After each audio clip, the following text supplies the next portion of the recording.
Hi everyone, my name's Michelle and I am 17 and I'm from New Zealand, and this is just a video that I've been asked to do for TheCLable, I think that's how you pronounce it, sorry if it's not, who's a user here on YouTube, and I'll put her details in the sidebar. Yeah, so this video is pretty much going to consist of me answering some questions about bullying and my experiences with it and that sort of thing, in the hope that it'll help some people out there. So yeah, here goes. Okay, so the first question is, have you experienced bullying at school? And the answer to that one for me is yes. I have experienced bullying personally at school. And it's not something that anyone should go through because it's not very nice. It was at primary school and intermediate school for me, so from ages, what would that be, 5 to 12 mainly.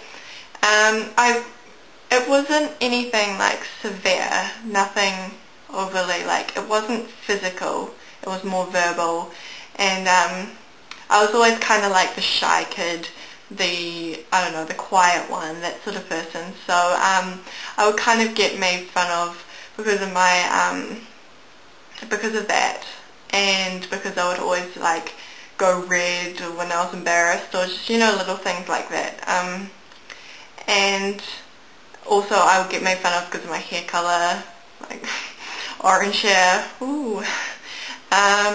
Yeah, so I have experienced bullying in that kind of way. So yeah, by that kind of way I mean name calling, exclusion, that kind of bullying. Okay, so the second question is, why do people bully? And I think that's a really important question because it's one that not many people sort of think about that much.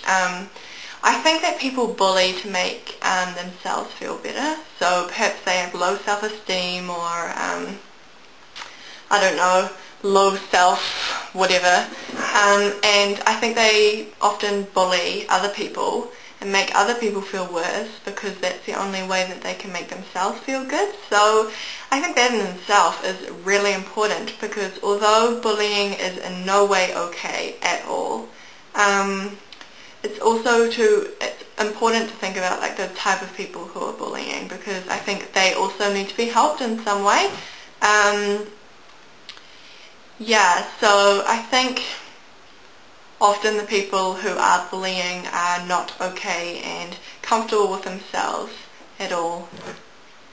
The third question is, why is it important to stop bullying?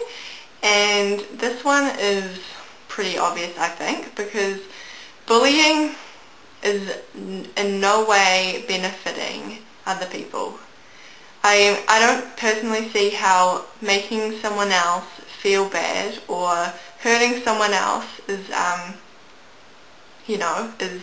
is really doing anything great for society or for individuals for that matter, because like bullying has such a huge effect on the people involved, and even though you might not see it, you know, straight away, it does have a big effect in the future. So I think bullying just needs to be stopped, because it's not helping anyone, it's harming people, and, you know, why not just be nice to each other?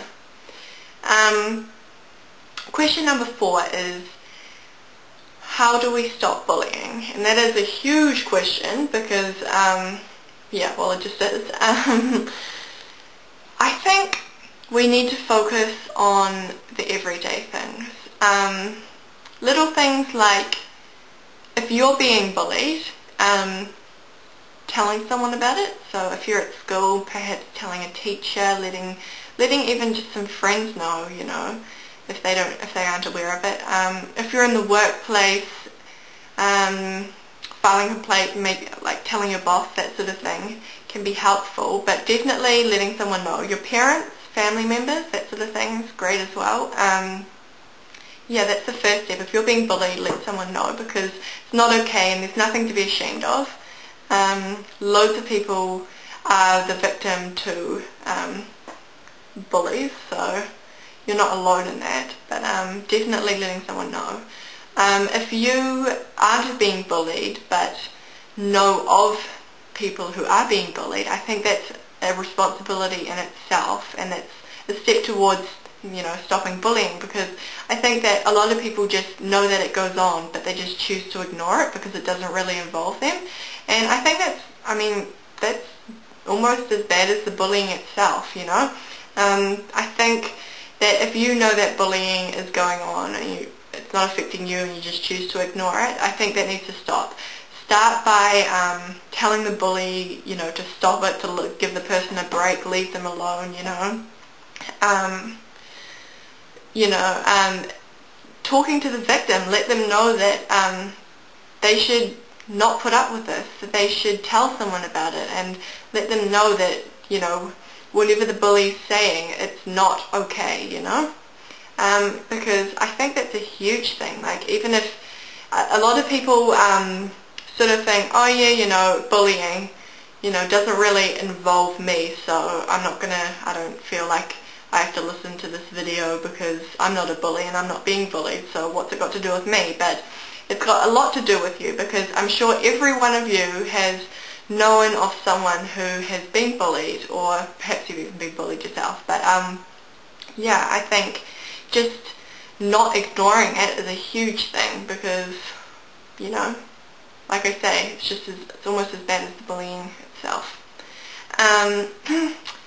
Yeah, if it gets really bad, like, I mean by really bad, I mean like harassment or physical or sexual abuse, like, you know, if you can call it that, I think also think about telling the police, and that probably seems like a bit extreme, but it can get that bad, and you need to know that the police do deal with those sorts of things. So that's another option if sort of telling teachers or whatever doesn't work, or yeah. So I hope that that has sort of shed light on the bullying issue, and, you know, I hope a couple of you will walk away and think about it a bit, because it is something that needs to be stopped, and it's time that we put an end to bullying.